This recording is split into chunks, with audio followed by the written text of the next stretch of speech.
All right, we will resume our work with the last session of the day. On n'a pas...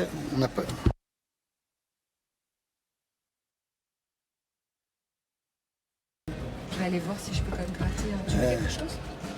Oh, non, ça va. À manger ou à boire?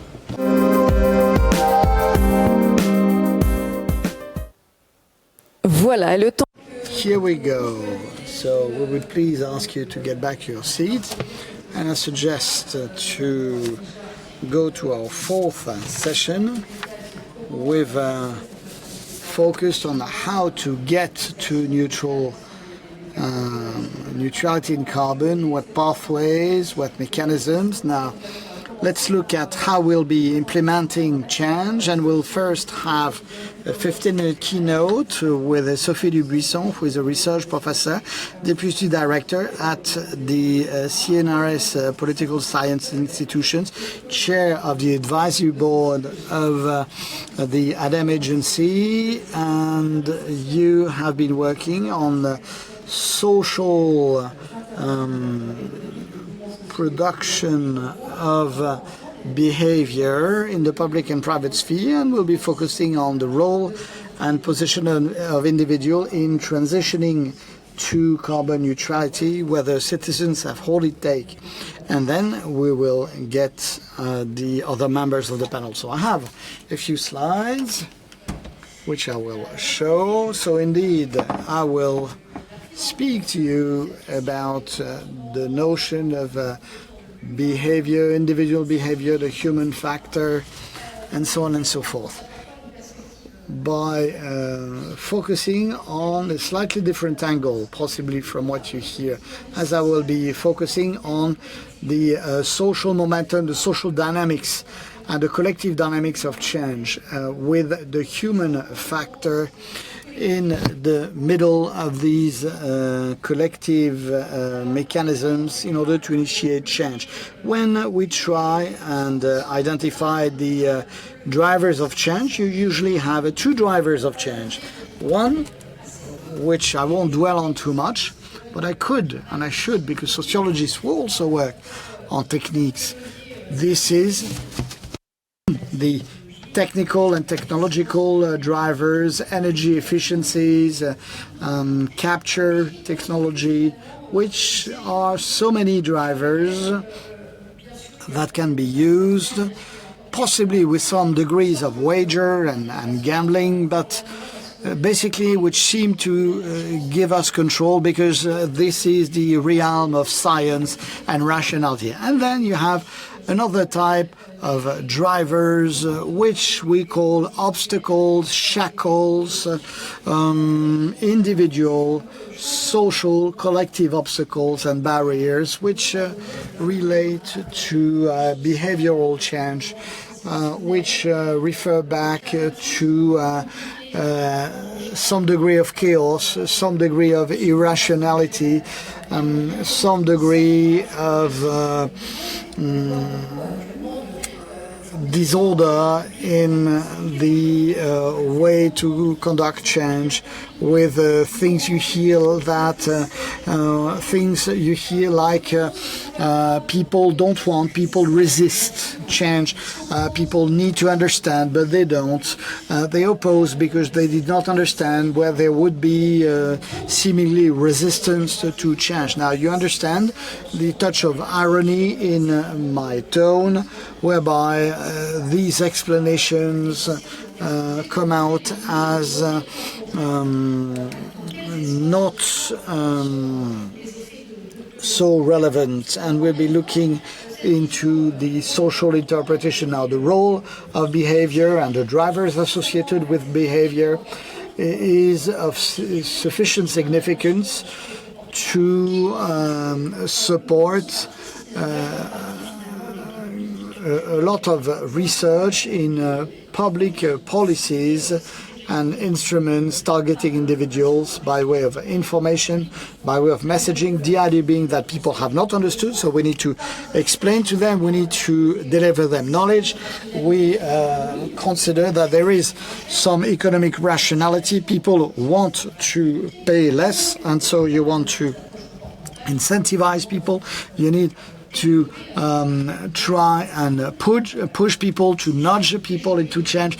It's a question of overcoming the cognitive biases with the idea that individuals have some irrational inside them, and you want to overcome the cognitive bias to re-inject rationality. All this has the purpose of orienting and reorienting individual choices as if our social lives were the result of a number of choices. The idea being that if you change and impact the choice of 1, 2, 3 individuals, then you will gain collective momentum and collective dynamics by way of imitation. Most of individual behaviors are supposed to be behavior of imitating what your neighbors do, as well as the effect of aggregation. Basically, individual change will promise change at a larger scale, at the collective scale. Basically, you will have massive change by way of aggregated individual change. So all this analysis has reached its limits for some time-specific reasons, i.e. this has been discussed a lot during this conference. Most people, including ourselves, may have feelings that the efforts are not well distributed inside the societies between the wealthy and the poorest, and also between the various stakeholders, the public powers, the private businesses, the civil servants, and so on and so forth. And it reaches its limits, even though we shouldn't do away with behavioral type of interpretation. This is not my point. My point is that it's not enough, but there is very high ignorance of what are the real drivers of change in a society, and this is what I would like to put forward through 3 aspects, which are the result of more than 100 years of sociology literature, which are basic knowledge in sociology. Just to tell you that this is not a novel theory that I'm putting forward here today, but knowledge and theory which have been existing for decades and even more. Now, with respect to change and transformation and momentum and dynamics for social change, why have individual behavioral approach its limits? Because the whole is not the sum of its parts. The society is not the result of aggregated individual behavior. Societies are more complex systems, and a large part of scientists looking into climate issues and even economists know what complex systems are about, and it's not problematic for a system to be complex, but I've identified 3 very basic properties for our societies. The first property is that our societies have inertia. There is the path dependency as a notion which exists in everyday language as well. That is, today's choices are very much determined by past choices and will determine your choices in the future, and we are dependent on these choices. And most choices which have been done before us, in fact, are totally defining and impact the reality of our societies today. And we also have so-called institutional sedimentation. What are institutions about? Institutions are organizational structures which are considered legitimate. In English, you can say that they are taken for granted. So you take this organization for granted as if they were naturally existing organizations. For example, the market being an optimal method for allocating resource, it's sufficiently institutionalized for the free market to be the optimal instrument for climate policies. But market and market policies are social institutions. They are a representation of the world, and they have become institutions, i.e. markets, without questioning the concept. The third reason for inertia is that material structures, which are very much present, and we discuss this a lot, material structures which generate opportunities and also constraints. These material structures, i.e. the objects around us, urban fixtures, equipment, all the material arrangements, mechanisms and systems which provide our societal infrastructure. The second factor for societies is that they are hierarchical societies. So basically inertia is that the aggregation of individual behavior will not go against past trends. Second factor is that societies are hierarchical wholes organized around interdependencies, meaning that activities by some individuals or groups of individuals or organizations are dependent on the activities by other organizations by some gearbox effects, causal link effects, where decisions made by public politicians will have leverage and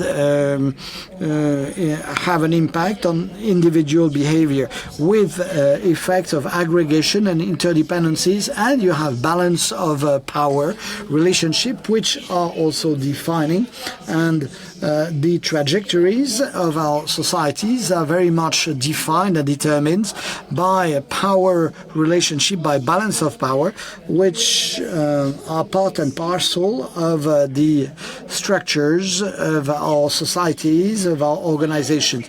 Last factor is that societies are segmented societies, not atomized, yet organized into clusters, small clusters and subclusters, whether you speak about social classes and organizations, and via these clusters, via these groups, all individuals regulate their behaviors via socialization mechanisms, distinction mechanisms, whereby we will be adopting and or rejecting behavior. So at the end of the day, this view of societies as a more holistic, more structured and systemic whole, structured by its interdependencies, make it possible for us to understand the barriers and obstacles which make it extremely difficult to initiate and to conduct a change, especially when you want to initiate change quickly and forcefully. If I try and identify economic obstacles and barriers, you have first macroeconomic obstacles and barriers by way of public policies which will promote the fact of having abundant material production and manufacturing in order to meet the needs for developing societies. And at a more microeconomic level, most production and manufacturing models are based on volumes, i.e. volumes which was the counterpart to productivity, efficiencies and savings, going for volume. So this consumption of ours, which is denounced as not being sober enough, well, this consumption pattern, this consumption model is using economic systems based on abundance and volumes, which have to be disposed of by way of a number of strategies, marketing, publicity, advertising, to sell as much as possible to as many as possible, to buy and sell again, and to engage in repetitive business and repeat selling. At a more macro level, we will give social value to accumulation, renewal and abundance of property and goods. The idea being that a successful life is to be crystallized by ownership, large homes, big cars, and holidays in sunny places with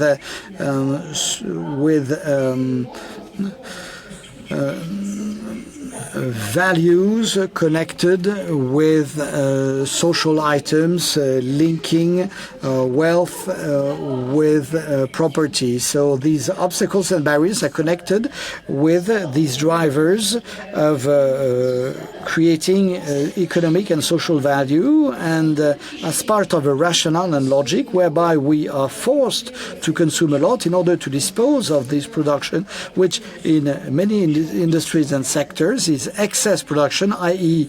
manufacturers produce and manufacture much more than what consumers can absorb, and it being the model of many business models, not all of course, but these obstacles and barriers will require that action is taken on their foundations, and our behavior are the very result of all of these social organizations and of all of these past pre-existing choices made a number of years before us. And we can use the framework of plans to modernize societies, the post-war farming modernization plans, which have come up with this vision with a linkage between the social and economic value, because the local level and the macro level maintaining us in this world of abundance. So this is where the challenge lies, that is on the construction of social contract, which will be an alternative social contract, breaking away from the abundance social contract, which has not kept all its premises. How to manage change and transformation in such a context? Obviously, we need to overcome these challenges connected with finding ethics in the small gestures, which you find in all types of action, intervention, and injunctions you get on change management. And in lieu of this, you need to substitute this with reasoning and new rationale to understand how the value systems have come about and how these value systems lock us in pathways and trajectories which always go in the same direction, which only take us to the same carbon-intensive societies. We need to understand the foundations of the economic systems as to what creates values, how value is created, whereby today what creates value is indexed on the carbon intensity, and you only have to look at the macro wealth indicators, the business models of businesses, and the patterns of social value, irrespective of where you are located in the social chain, whether you are wealthy or whether you are poor, with aspirational consumption involving buying these goods. So we need to take action on these barriers of obstacles in an aggressive manner so as to redefine these value models and these value systems. So we need to manage the change process, and this does not boil down to acting on demand, acting on lifestyles, and acting on behavior. I hope I explained to you and you understood in little time, of course. I hope I have demonstrated that these lifestyles, these behaviors are the result of these pre-existing complex social trajectories,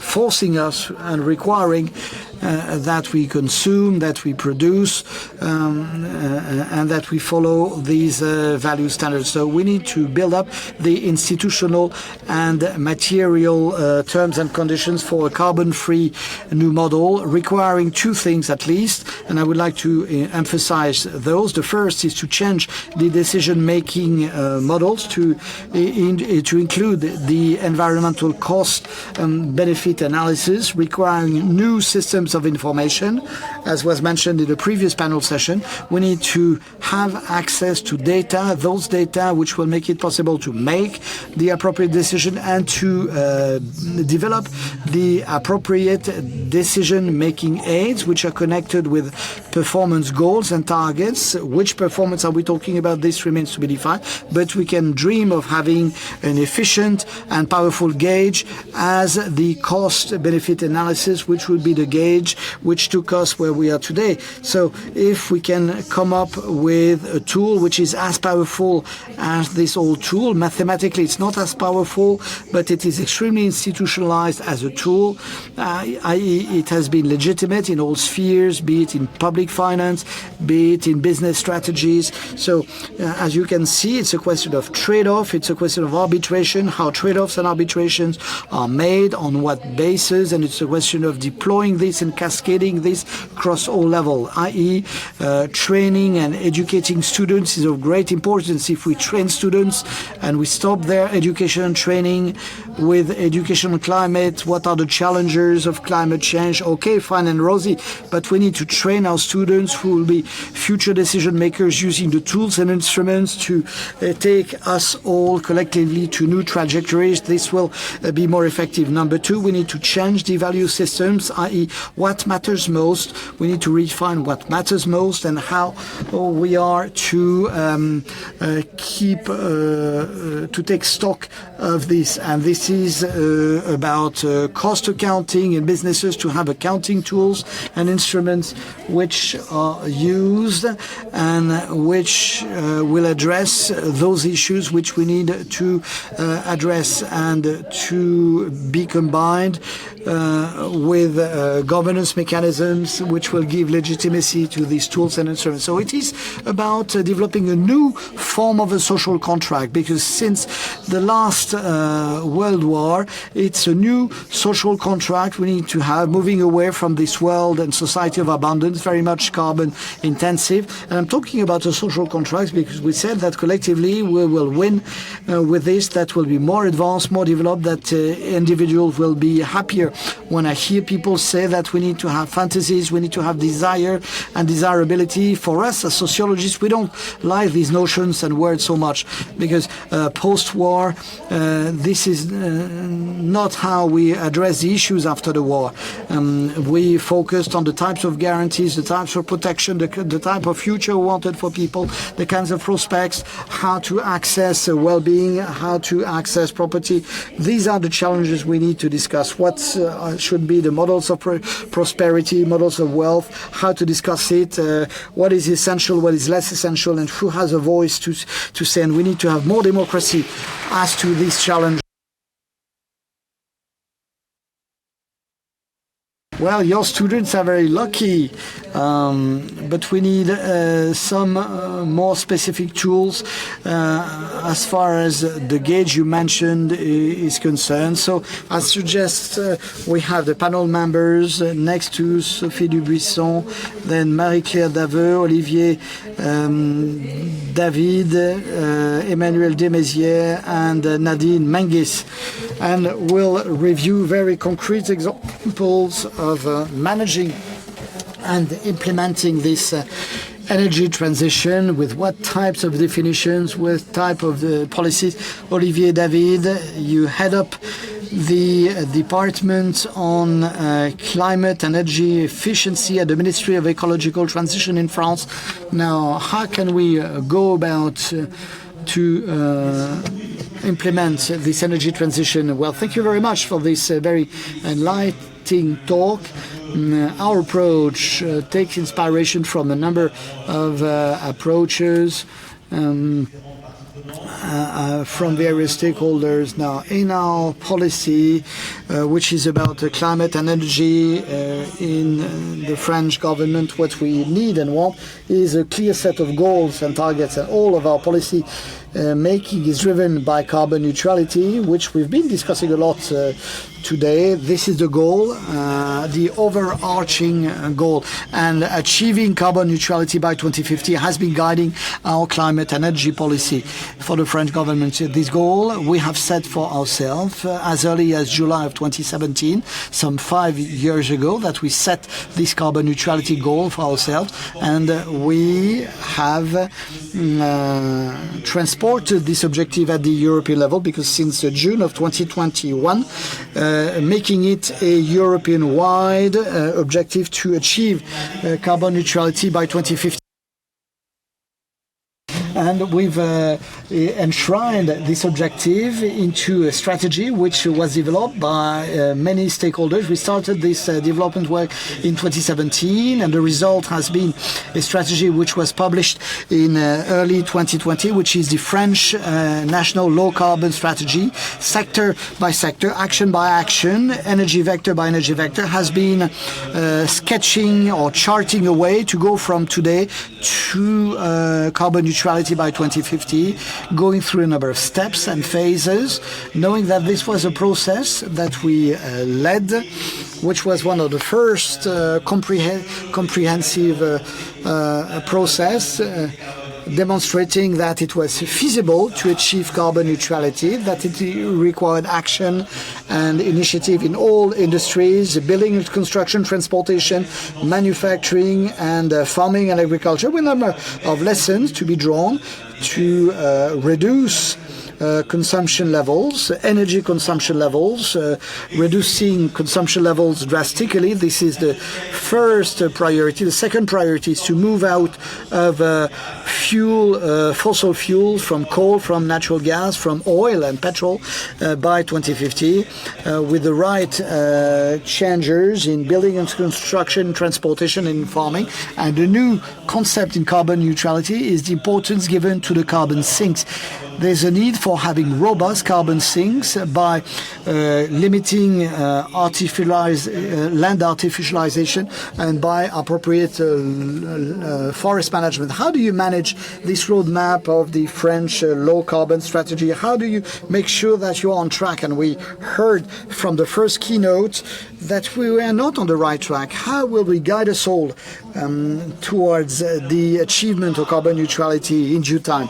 Well, what you need to have in mind is that this policy is a multi-stakeholder policy. It is a state-driven policy. It is a state-led policy in consultation with the European Commission and the other European member states, with a number of tools, a number of top-down tools and regulations, the regulation new build, and some incentives as well, as an example of what we've been doing on the greening of the car fleet, on the greening of the building assets, involving local policies, because the policy is being led by the state, but also jointly shared and led by local governments. Very often, these policies are developed and led at the very local level, which also need to involve companies. Businesses have a key role to play across the various drivers and levels, reduce consumption levels, energy consumption levels, make consumption carbon-free, and with carbon sinks, the businesses are moving quickly with respect to going carbon-free. We have carbon budgets, and when carbon budgets are not achieved, local governments get into trouble. We have the so-called climate dispute agreements, and the first carbon budgets from 2015 to 2019 have not been honored, and this is the so-called affaire du siècle lawsuit, where the French administrative court had the French government compensate for the 15 million tons, which we fell short of. We fell short of 15 million tons of carbon savings that we have to catch up by the end of this year, and this was the subject of the lawsuit. What are the levers, according to you, to take actions and to act even more swiftly and more quickly? You talked about this carbon compensation, and we talk about, we mentioned also this carbon tax. We almost don't dare to mention it because it's not always well perceived. But what are the levers? Well, there are a lot of levers. The levers are not the same, whether they be at the government level, local authorities, for businesses or for citizens. At the state level, we have regulatory levers compelling us, and it's a whole package which is currently being discussed at the European level. This is the Fit for 55 package, comprising 16 directives and regulations, and it's about forbidding the selling of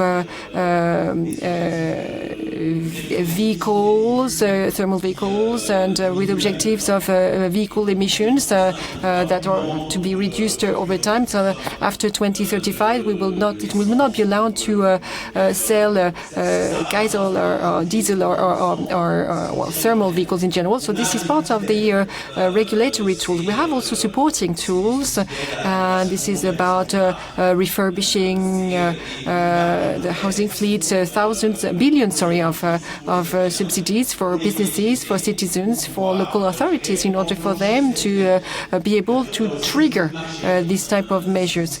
And there is also the market level, what is being discussed at the European level, the carbon market, which is the ETS, which is applied to the industry, and for which we have a discussion at the European level for carbon market, for the transports, and for the building sector. And then we have different tools for local authorities and businesses. For businesses, we have something which is also very important, so knowledge tools. Because knowing about the emissions, it's a first step, for example, and with the how to can characterize these emissions, and then we have plans how we manage to reduce these emissions. And at the end of the day, once we have understood and we know better these emissions, and once we can start thinking about reducing them and compensate for the residual emissions.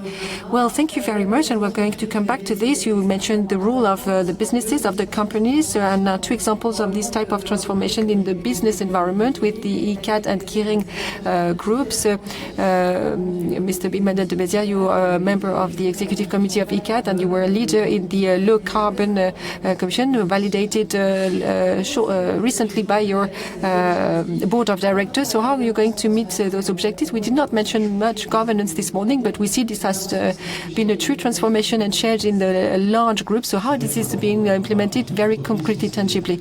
Well, it's true, it's difficult to have all businesses on board. So to try and explain you, Icade is a player in the construction sector, in the building sector, so we are very much concerned with the climate change, and building represents 1/4 of the greenhouse gas emissions, and therefore this sector decided to act voluntarily and to also anticipate the regulations to fight against climate change, with decisions made in order to be able in the first instance to measure. So it was important. Between 2015 and 2019 we have reduced by 17% our emissions by assessing our carbon footprint, and therefore we can steer our production in a different manner. And we did so around different strands and pillars. So the low carbon constructions with resorting to biosourced materials. So this is wood, so timber, earth as well, so therefore we could reduce our carbon footprint by 1/3. And another, the Olympic game village as well, with the 720 CO2 per square kilometer. So, and at the beginning it was much higher, so it was one of the means for it to try and find a new commitment, a new engagement, to try and limit the increase of temperature within the 1.5 degrees as per the Paris Agreement. And therefore, to do so, we have to reduce by 41%. So it implies 4% per year. And we're looking at the transformation of the cities, and we are looking at the economics of the matter, the material that we try to build, to refurbish, restructure, renovate. And we have also an operation in the Prado Avenue in Marseille. So with a starting point of obsolete buildings, and this was a refurbishment and renovation made of thanks to timber, to wood, and to be turned into tertiary building, offices, and so these are the projects, the ambition we have ahead of us, and this is a global ambition at the within our company. So of course, within the remit of our board of directors, we wanted to show our will to develop a society which is a company which is resilient, low carbon, and we have come at 99%. So we have SBTA resuming our ambition in terms of economy, savings of energy, and carbon footprint. And this is then cascaded down in all the teams where we cascade down the ambition in terms of employees' benefits, profit sharing, and ambitions. Therefore, they would get bonus if we reach those objectives. So therefore, you are taking over obsolete buildings, and thanks to, due to the increase of remote working, you are providing, these buildings are free because of offices have been emptied, and then you are turning them into more environmentally friendly buildings. Yes, the health crisis had some positive consequences in the Île-de-France region. It's 52 million square meters which have been freed, and some of them will become obsolete due to energy consumption or for other reasons. So we are aiming at transforming them and turning them into new generation buildings, and or for the tertiary sector, or to transform them into residential housing, as it has the case in Marseille and in Neuilly as well, close to Paris. We are renovating a hotel into a residential building with a lot of social housing as well within this building. So what are the difficulties in this planning, in this ambition of modernizing and transforming towards low carbon? So, the hurdles to be lifted is about transforming the city, because rehabilitation and renovation to be at the level of comfort and energy level standards required. It implies a lot of investments, and it's even more important. It requires even more investment than if you were putting down completely the building and rebuilding completely, fully. So we have two positive actions. So we are limiting the expansion of the city by working on a web that already exists. And yes, the ADEME has also worked on these urban areas which are no longer used. So what is the key factor in terms of for success in terms of the governance? Well, it's also part. It implies the involvement of the shareholders of the different teams, and also making sense in our daily lives and daily business, because we are in a sector for which we need to recruit, to train, and to attract people. So therefore, it's also a way to be competitive compared to our competitors, and towards also signal sent to local authorities. It's also for the students who come for an apprenticeship and then who want to remain within our teams.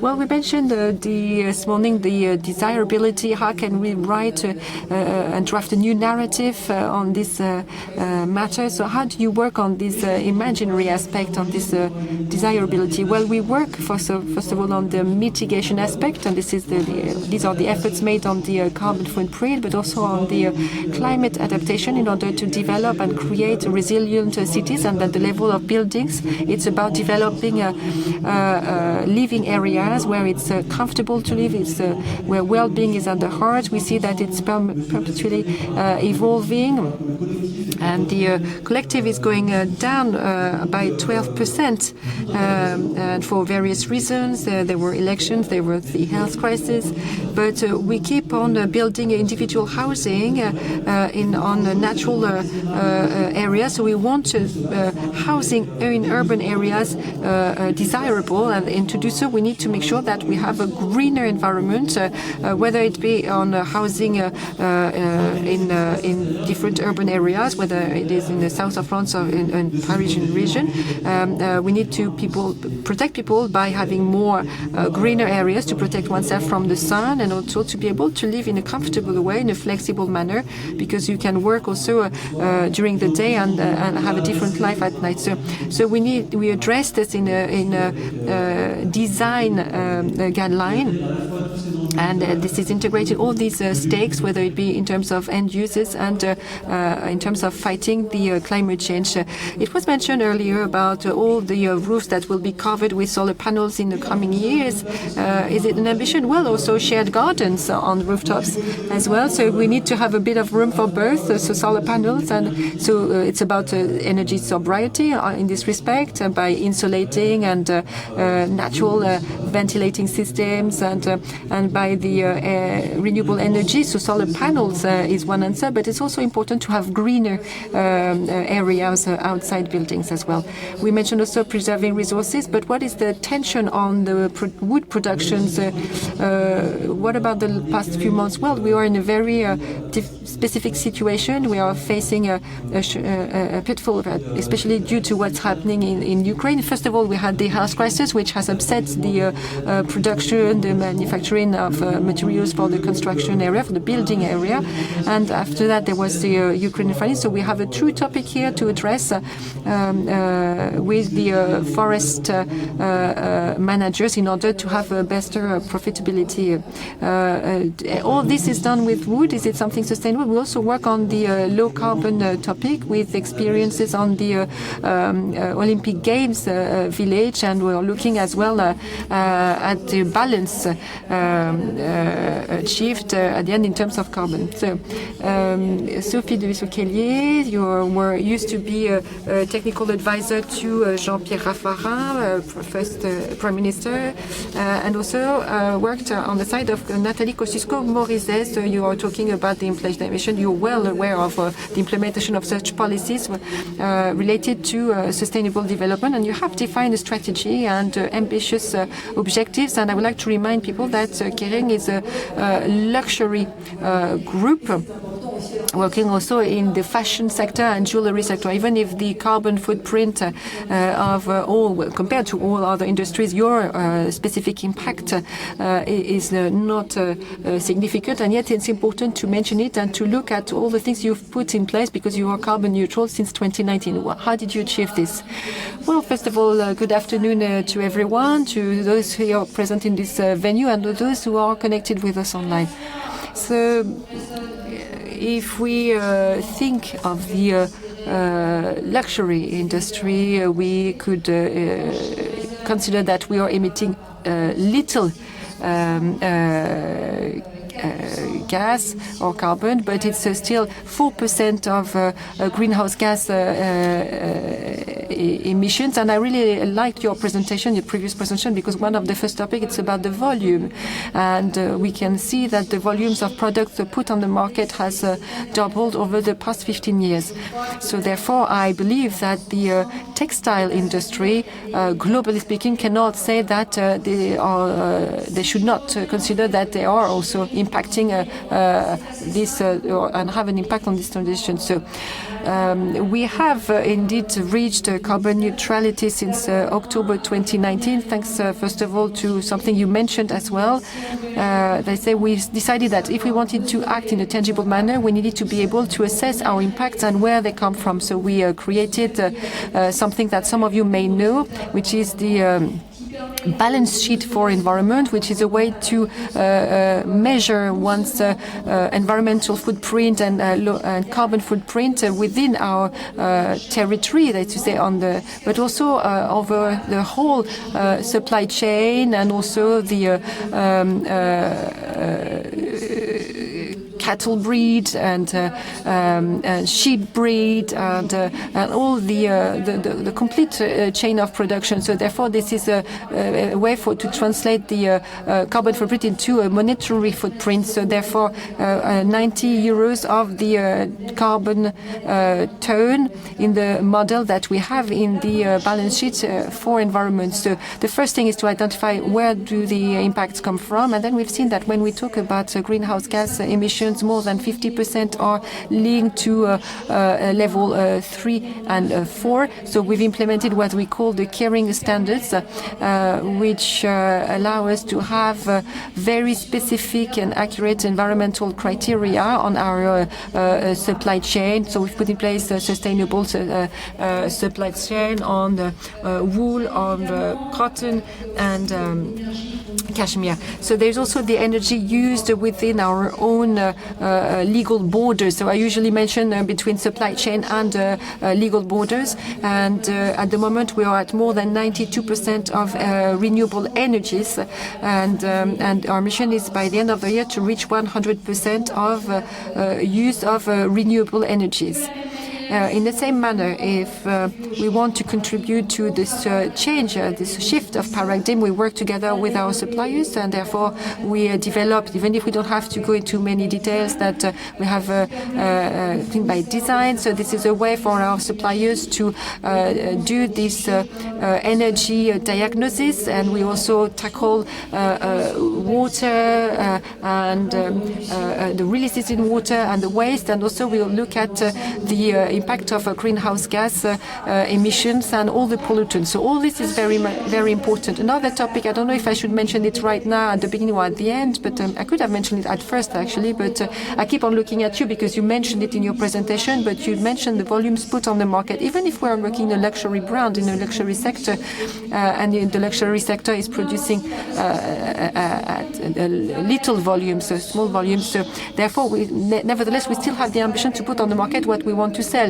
So we should not produce more, even if it's the luxury sector, than what we are going to sell at the end of the day. So therefore we use new tools such as the AI, artificial intelligence, to produce at the right level of quantity needed. We will always have unsold products or damaged products, and this is why we work together with a lot of startups to work on the recycling and upcycling of these products. And another item, because there is no magical solution, so regarding the residual emissions, and you mentioned this, Mr. We are in this offsetting rationale.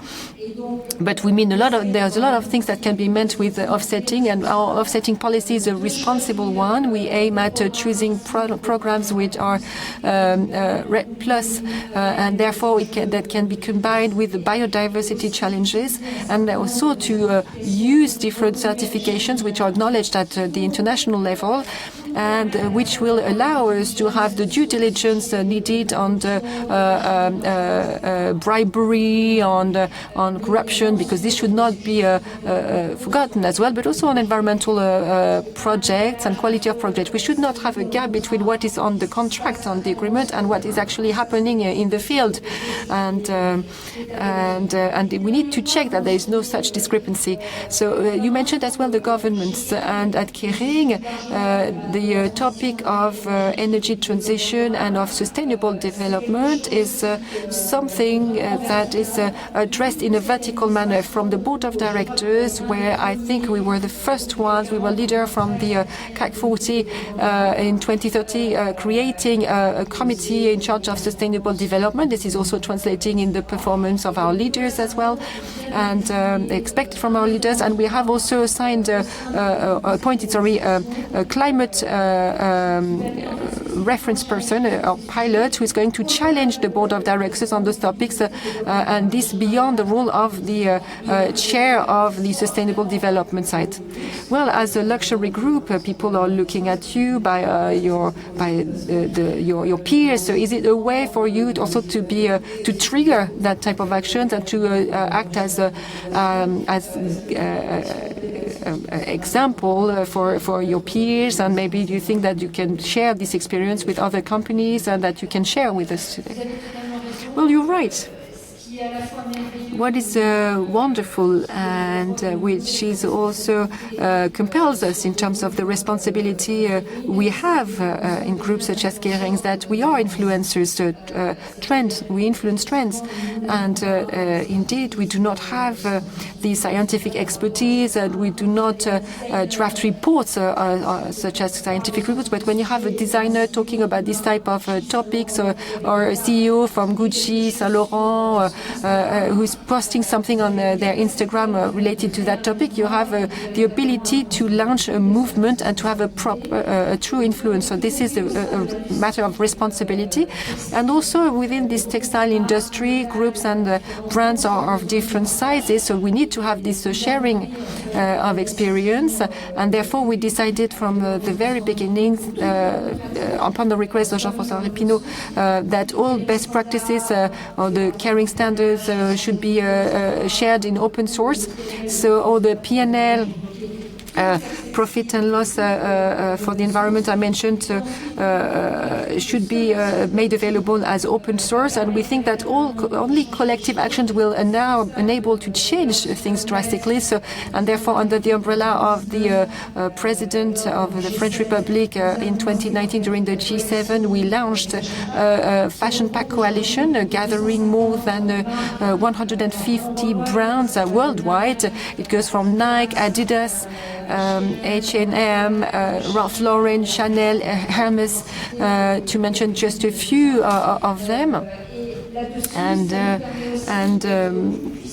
and therefore we can be more powerful when it comes to implementing actions. I cannot tell you too much and unveil too much, but as regards the EPA on renewable energy, on buying collectively raw material, and also recently, last fall, we launched a coalition on jewelry and watchmakers, and with Cartier, who are members of the Richemont group, and we said to ourselves, if we act together and get together, we'll be able to find solutions. And something I would like to share with you today, we just launched last year actually a new program with the Conservation International on regenerative agriculture, which is about how we can transform 1 million of hectares in conventional agriculture in regenerative agriculture. What is great about regenerative agriculture, and you did mention agriculture previously, well, you address this energy transition aspect, biodiversity, and also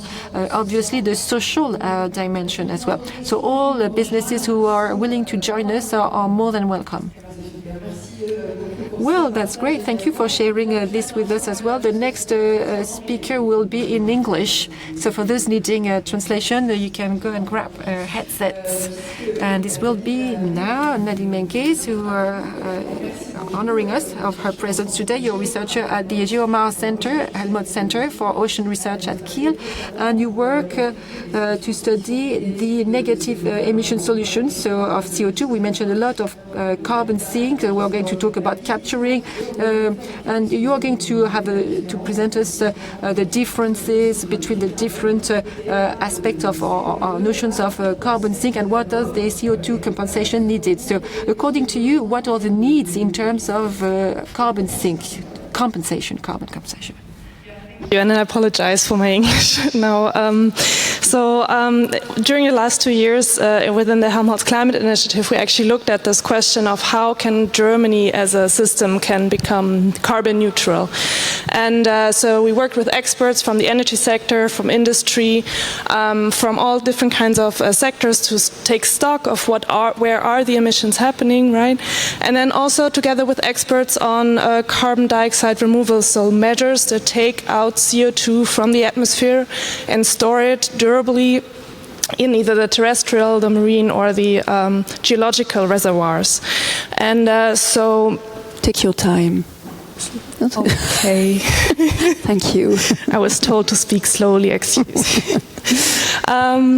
So I brought you a little graphic where this is a little bit illustrated what I'm talking about. So in yellow here you see the linear approach that we're currently using. So we take fossil carbon out of the soil and burn it to produce energy and goods. And we leave it in the atmosphere as this global good. And so what I'm talking about are measures that in dark blue here actually take out CO2 from the atmosphere and then store it in these different reservoirs. So on the very left, you can see oh, right for you, sorry. You can see more what is called nature-based solutions, or I like to call them ecosystem-based solutions. This is where we manage existing ecosystems or expand them in order to increase their natural carbon storage. And this is distinct from existing carbon sinks, which are already accounted for whenever we talk about the carbon budget and then also net zero. And next to these natural nature-based solutions, there is direct air carbon capture. So those are filtering measures that, like huge propellers that filter the CO2 out of the ambient air or even out of the heat, ventilation, air conditioning system within buildings. And then this measure actually would need us to store the captured carbon in order to be carbon negative, or take the carbon out of the system. And we've heard already earlier today about bioenergy on the other side. Bioenergy uses ideally sustainably produced biomass that produce energy, and then we can capture the carbon directly from the fume gas and also store it in geological storage sites. In light blue, that's distinct from this, is all the carbon utility ideas where we actually re-emit some of the carbon that we've captured before to the atmosphere, and those are circular carbon economies. And so for Germany, what we did is we looked at, again, where the emissions come from, and then envisioned a Germany in the future in 2050, where we actually reached our goal of net zero CO2. So net zero means that we actually compensate all of our carbon emissions that are above this zero line and take them out by those means of carbon dioxide removal. And yeah. Ok. Peut-être nous évoquer les différentes solutions dans la... Maybe you can mention the different solutions in terms of the approach adopted. Different solutions have been these nature-based solutions, which made up about 25% of our remaining CO2 emissions. So our energy modeling and our industry models and land use change forestry model, they gave us remaining emissions of about 60 megatons of CO2 per year. And so our system was defined as Germany, and so within Germany, those nature-based solutions are quite limited. Those are the solutions that usually are societally quite accepted and kind of preferred. And 75% of our remaining emissions had to be achieved through technological means of bioenergy or direct air carbon capture, which then needs to be combined with geological storage. Juste, je voulais savoir, Olivier, David, quels sont dans les scénarios? In the scenarios of the strategy, the importance of those carbon sinks, can you comment on this? Now we can see that the carbon sinks are of great importance, whether natural or artificial ones, because going and being carbon neutral by 2050, in fact, it is the carbon sinks which will determine what emissions we are authorized to generate. So the sinks will not be able to reduce greenhouse gases. For example, cows generate greenhouse gases. We don't know how to have cows not emitting greenhouse gases. By playing on their feed, we can reduce that. We can reduce somewhat, but they will keep emitting. So these potential carbon sinks will determine which residual emissions we are authorized to generate. As part of French strategy, the carbon sinks we consider are mainly the carbon sinks in forest and in land. Basically, we've been very prudent with technological sinks, i.e. we don't want to have a strategy which counts a lot on technological sinks by 2050, given the high degree of uncertainty on technical capability to be able to capture and store carbon, as well as acceptability, acceptance, feasibility, social and technical feasibility, which are associated with these technological things. So our strategy is not based on these technological things. In the ADEME scenario, this would be scenario number 4, which would be based on these solutions. Nadine, MENGIS, you are confronted with high pressure from lots of stakeholders, right?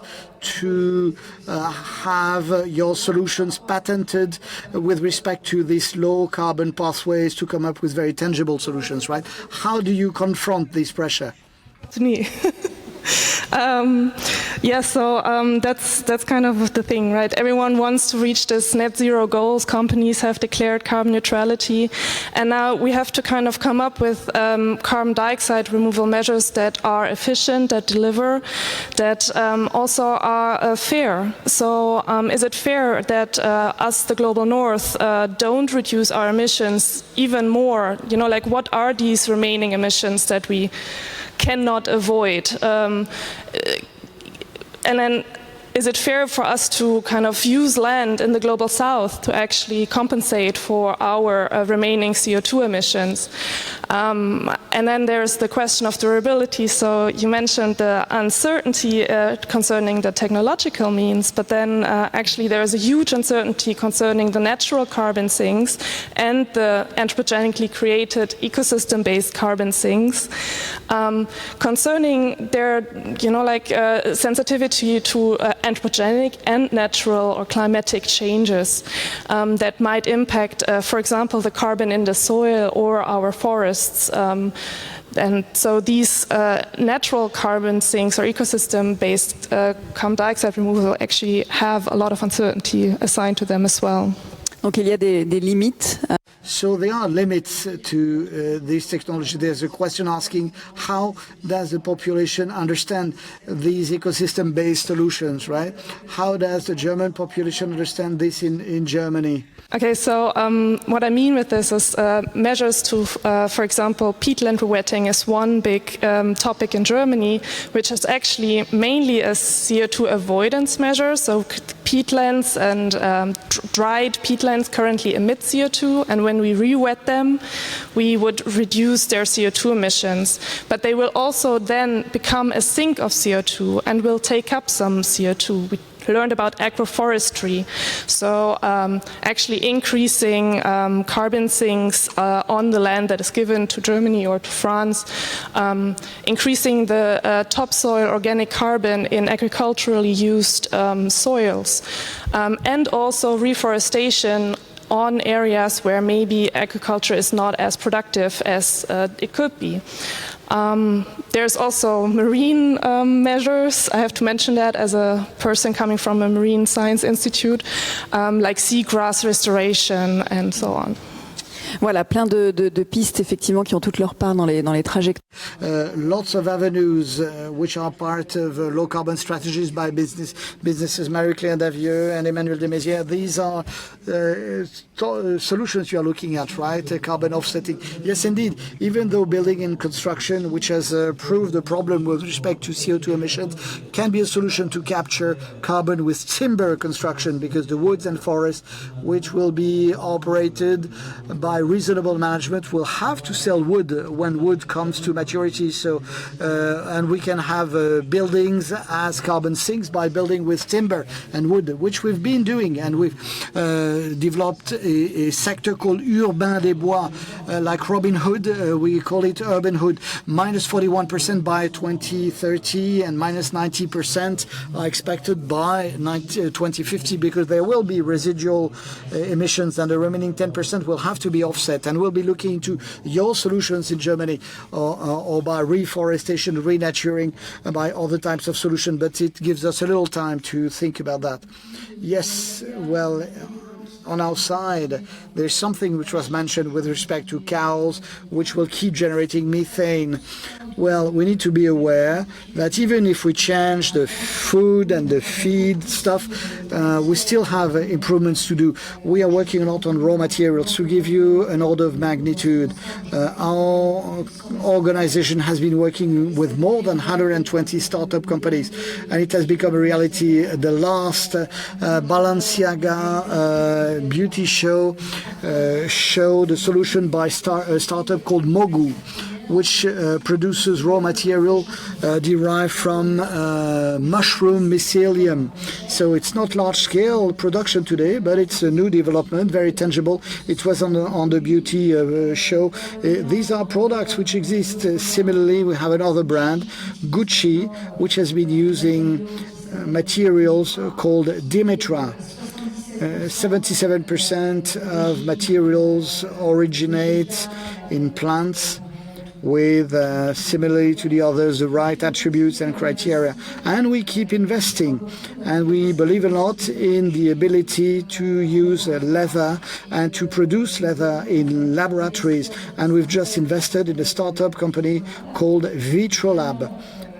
And the purpose of Vitrolab is to be able to produce leather as a raw material, which will be fully produced in labs.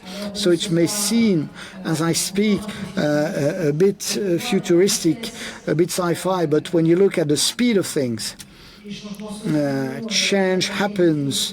Quality is there, and we can believe and envisage that within the next 5 to 10 years there will be breakthrough advances in these raw materials. Yeah, clothing will be with mushroom myceliums. Yes, why not? And things can move very quickly, as we heard during this conference. So this panel session brought us to this trajectory with very tangible solutions, with the human individuals being part of a collective ecosystems, which should pave the way, making things easier for them, with the supporting public policies. Now, there are a few questions from the audience, right? 2 hands raised, maybe. Okay, thank you very much for your insights. I want to call your attention to a very interesting book on carbon sinks called Geomimetism by Pierre Gilbert. Geomimetism by Pierre Gilbert. On the web, Pierre Gilbert describes his analysis looking into processes and the ability of these processes to capture, store carbon, seas, oceans, forests, the tundra as well. There is the Pleistocene Park in the tundra where animals are raised to improve the stock and the breed of animals. Thank you for sharing this. I have a question.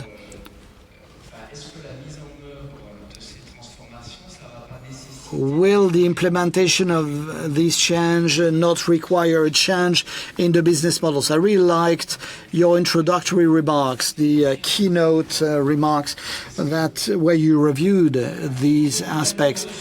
Changing the gauge, changing the baseline. The first item is about the capital and financial market. Shouldn't there be changes in the way financial and capital markets operate to integrate the environmental impacts and the environmental dimension? And another question, and this probably would require having a more circular economy. But there are lots of manufacturing operations which are based on programmed obsolescence, on quick change, and flows are channeled into a system which generates waste and which is based on waste. How to avoid this waste, how to engage in circular economy without changing the business model? This is a question. I don't have the solution, but I think we are confronted with this question. Do you have anything to say? Shouldn't it be the priority? Well, indeed, this is a complex issue, and we can see that the issues are intertwined. This is what you said in your talk, right? We can see that we act on building and constructions in order to have buildings which emit less greenhouse gases, but these buildings operate as carbon sinks with a timber construction. Depending on how the buildings are used, we can see that we'll have, and also we'll be able to act on land artificialization. By reducing land artificialization, we'll be able to act on transportation by bringing the place where you work closer to the place where you live, reducing commuting time and reducing transportation emissions.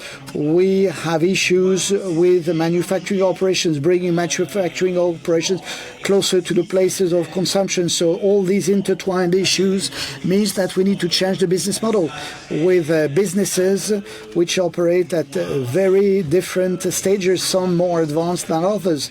This is what you told us with the accounting systems, very advanced accounting systems, accounting for carbon data and environmental issues.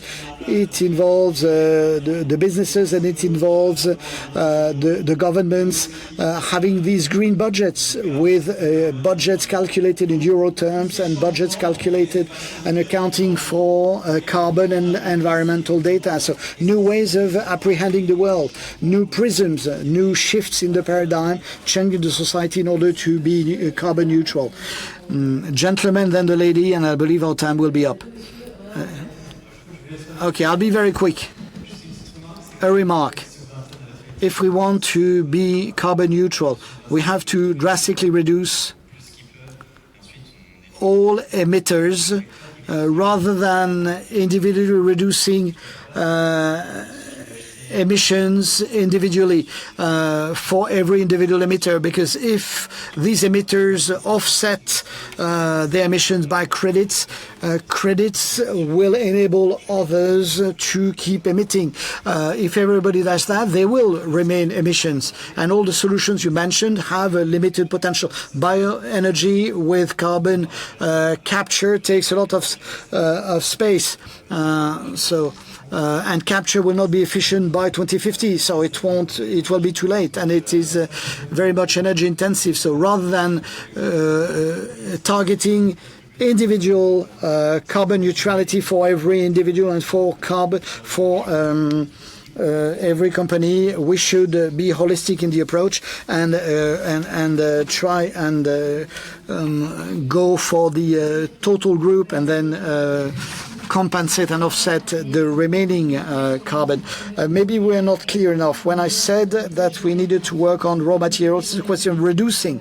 Now, when we speak about renewables, the idea is to try and do our best. And unfortunately, as we speak, there are two options. Number one, we don't do anything. Number two, we use offsetting as a mechanism. And I'm not only talking about KERING, but lots of businesses consider that as long as we don't have all innovation, we don't have all technology, that we haven't transformed and changed everything, because let us not kid ourselves, let us not delude ourselves. All transitions and changes for a country and for a corporation at large requires funding, requires money, and requires time. So offsetting is not a right to pollute and says, okay, it will authorize me to keep growing and I will buy credits. No, it's a solution, right, but I need to work hard along the two other options. And let me take the opportunity of having the microphone to answer the previous question on the financial aspects and investment aspects. As a business, it is a key factor for initiating change. Now, we have just a testimonial for KERING, but I can testify to the fact that we've been organizing roadshows, what we call ESG roadshows, and I can assure you that asset managers, financial analysts and investors, all the financial community is very watchful and more sensitive to these aspects, especially when companies are very honest on on climate and energy aspect, not so much for biodiversity and natural protection, not so much, but under your control with what Europe has been doing with the European taxonomy, starting with the climate issue. I really think it will push the limits and boost things on the capital market side, on the investor side, and also on the side of businesses. Yes. I have a remark very similar to the one you spoke on carbon neutrality and the scopes to which it should apply. There's a very specific memo by the French ADEME agency concluding that carbon neutrality is irrelevant under the national and international level. That is, a business cannot claim that it will be net zero or carbon neutral. It would be relevant. It has to be happening at the level of a country or at the international level. So we can't accept that businesses will be neutral, carbon neutral. Now, and I hear you, and I think it's great that you reduce the emissions and that you transition, and that's great. And the ADEME agency has come up with relevant notions on the scenarios and what it says. But we should be focusing on the scope of applying the words carbon neutrality. With respect to what you said, you're right. But there's an issue which can be calculated and measured at the level of the business. Which is reduction. Compensation and offsetting comes second, and possibly will come between 2030 and 2050. Now, this scope of reduction is specific to the business, and this is a commitment and a pledge which can be taken by the business and at the scope of a business. Thank you for giving me back the floor. I spoke about sobriety this morning. I want to speak about the right needs or the just needs. What we heard in the keynote to change our values. Basically, as part of sobriety, you don't have a mandate, you don't have an obligation. I can reduce my consumption of meat, but my neighbor can eat double his amount of meat. Now, with the notion of just needs, it's a question of establishing a standard which will be respectable, and I think it is the extra step higher than sobriety. Generally speaking, changing the social system that my neighbor spoke about would mean that we would change teaching and education of economics. Now, the topics which had high school students work on their baccalaureate are a real scandal. They perpetrate the system we are working in, so it is a scandal, and this should be changed. Education and teaching should totally be changed. So, Sophie DUBUISSON, on the need of educating students the right way. I was afraid you would ask me a question about the French baccalaureate and the subjects they worked on. Yes, indeed. Coming back to training and education, in the beginning of my talk, I wanted to emphasize the fact that passing on knowledge is important. Now, supporting decision-making and aiding decision-making is of great importance. I liked what you said about KERING, madam, because it is really these linkages, the linkage between instruments, measuring climate impacts, whatever the indicators you use. As a sociologist, it is not my role to make a decision on the types of indicators, but having this linkage and connecting them with performance instruments and possibly newly defined performance instruments for businesses is, to me, indispensable. And we need to work on the impacts of interdependencies. Capital markets and markets are structured. The KERING group is very different from another corporation. So you have when you structure and organize markets, you have impacts and repercussions, which drives others by way of positioning, by way of reputation, and you will get more massive impacts, more so than when you transmit and pass on information, when you raise awareness. It is important to raise awareness, but we've done a lot of that. In order to scale up and move to another level, we need new tools and instruments. And your impression is that your research is taken up, is reused, and is scaled up? Well, I would like it to be. I would love it to be. Well, every opportunity is an opportunity. When I speak, when I discuss things out with people from the business world, from the public sphere, are opportunities to pass on these messages. And well, let's hope that research and social sciences can be used more. They are pieces of research which can be very easily used in social sciences. What is missing, differently from economists, is to have solutions which are more hands-on, easily implemented. But understanding societies, by understanding societies in this way, we will probably spend less time, money and effort in ready-made solutions which don't work, because we've been using these ready-made solutions for years, and to engage in more systemic ways of thinking.